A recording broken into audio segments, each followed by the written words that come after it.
Jesus Christ wants you to do OnlyFans work? Just so that we're clear? Yes. Yeah. Well, let me ask you this, just out of curiosity. If a man offered you $100,000 to sell your soul on a piece of paper to him, would you do it? Yes.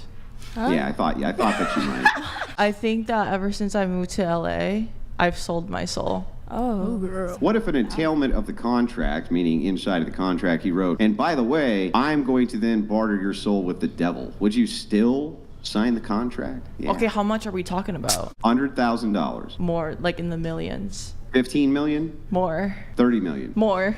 I mean, I know that you're probably used to saying the word more when you're on camera, but I would still like it and would appreciate it if you would tell me what the actual number is. Are you talking to God right now? I'll do it for the right price. That's all I could say to you. Yeah, that makes sense. But the thing is I got to ask, why would he give you a dime considering you already did that?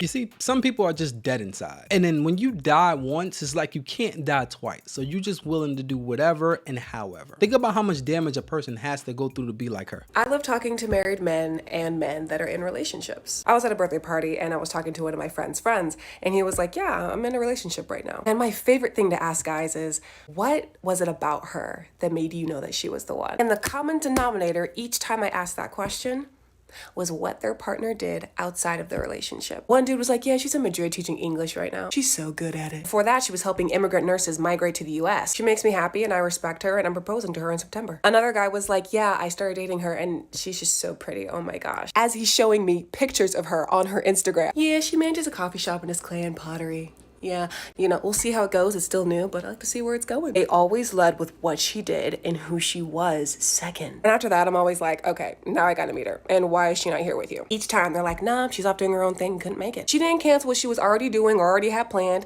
to go be with her man. She had prior engagements, and I love that. I sincerely love. This is one of those gotcha moments when somebody think they gotcha, but they actually didn't.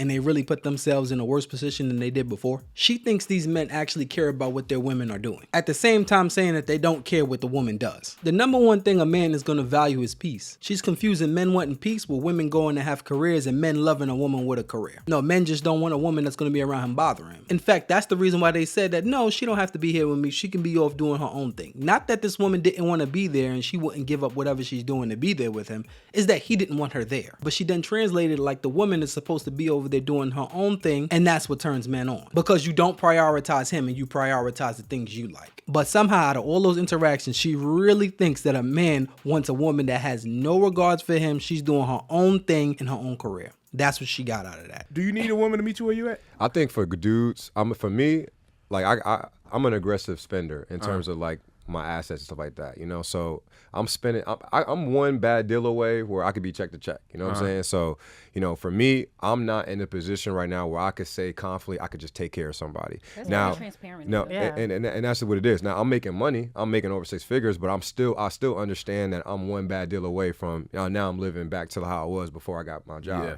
So me, I'm not looking for women that I got to take care of. Now, if that's who you are, there's dudes out here playing that game, and I'm not playing that, and I put my hands up and say that's not the game I'm playing.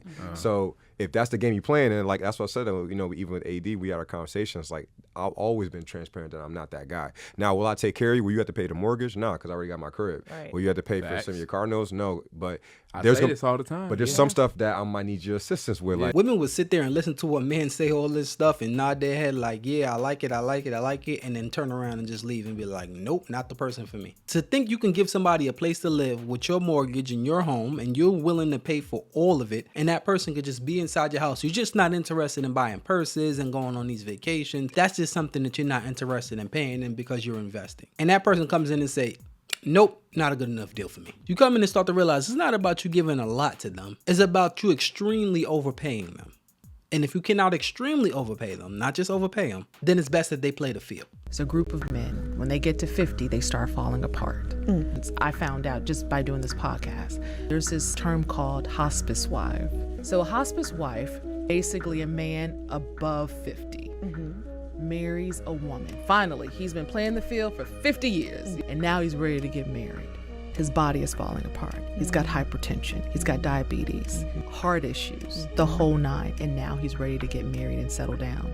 So now he marries a woman maybe 10 years younger or maybe in the same age group, and now he's marrying her, but only for him to have someone to take care of him in his later years. I love it when they say men playing the field as if men and women are the same. If a man can play the field, that means he has something. And if a man can marry in his later years, especially if the woman is 10 years younger, best believe she's not marrying him out of sympathy. It's because she's getting some type of deal out of that. Now, is it men that actually look for women and look for other people to take care of them in their later years? Of course. Some fathers that never was fathers now all of a sudden want to talk to their kids. That I can get. But that tends to be a human thing, not a man thing at the end of life. And one thing about men, let's just say it's a man that made bad decisions in his life. You don't hear from them. They don't blame anyone. They don't say it's because I was with that person and that person did something to me. It's 100% on them. I messed up. Wish I would have had kids. I wish I would have treated people better. That's the best you're getting out of them. But now when you hear the other side, it doesn't go like that. It's always the blame game on somebody else. Don't justify women acting like whores.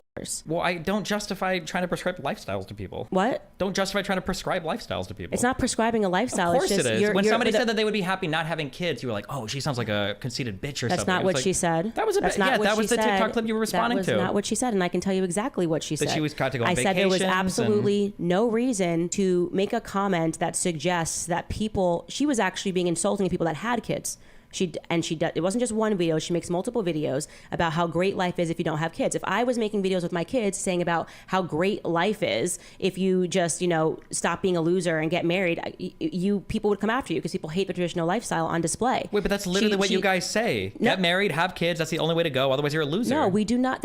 You're just making up words that have so never then maybe come that's out not of the my case. mouth. So wait, so if somebody said, if there was a young woman and she was like, I'm 20, I think I'm going to go to a career and be whatever. I don't think I want to have a family. I don't think life's for me. You would say, okay, well, that's fine. You should make that choice. No, I would say that's completely normal at 20 years old. I actually like Destiny. He's like the only person on the other side that can actually articulate their points, even though they're wrong. And I think the last thing she said was perfect. That is extremely normal for somebody that's 20. You have your whole life ahead of you. You might not want to value children. It's something that people don't tell women at this age. And it's the same thing that happens with the gangsters in the street. When you're young, you just feel like doing whatever you want to do. There are consequences later in life for whatever you're doing. I have a friend that committed a crime when we were teenagers. That crime landed him in jail for years to the point that he didn't come out until we were well into our adulthood. Now, as we well into our adulthood, nobody looks at him and say, well, you were young and you were dumb when you made your decision, so therefore now you should be okay. 10 plus years after, it's still hard for him to get a job. And people deny his application just because of what he did when he was a teenager. The moral of the story is just because you did something when you were younger doesn't mean it's not going to affect you when you are older. So when people tell women that they should value family, it's not that you have to, but just know that later on, although you might not feel it now, you just might want to have a family. So whatever path you take, you need to keep that option open. When I give advice, I tell people the number one thing you should do is chase your passion. However, what's more important than plan A is plan B. And this is where I tell them they should go to school or they should have a skill. So while you're chasing your dreams, you also have to have a backup plan. The thing about this backup plan, the backup plan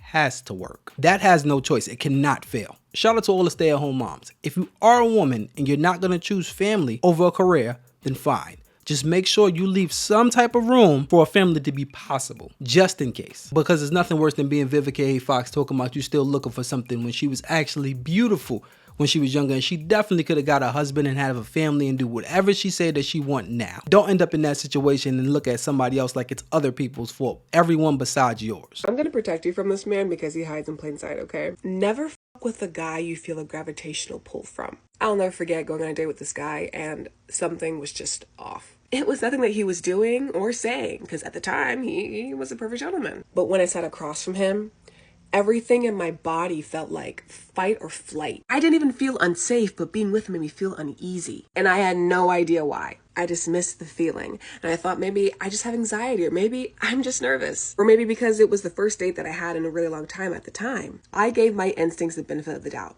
But in the end, there was no benefit to dismissing that doubt. When you have a feeling you can't explain, I strongly believe it's a version of you trying to protect you in the present. And every time you ignore your instincts, it's a way of telling yourself, I don't trust you enough to listen. And I didn't listen when I should have, and I will never forget that regret. Sometimes your body just knows things before your reality can catch up. What she's saying has some truth to it, but I don't think that applies to women. In fact, most of the time, women's instinct is the wrong instinct. And if that wasn't the case, then they would have no problem dating. They wouldn't have the trauma that they say they have, and they wouldn't talk about men the way they talk about them. Because one, you don't really have to do anything. You just have to really just show up. So how could you mess up showing up? It's the man that has to do all the hard work when it comes to obtaining a relationship and maintaining it. And if you picked right, then you're good. If those instincts was instincting. But in fact, those instincts keep you away from good men and put you towards the bad men. For every bad man they picked, there was 10 good men waiting for them. They just didn't want them. And it just so happens that those instincts become better when you get older. And that's just after being burnt so many times. Figuratively,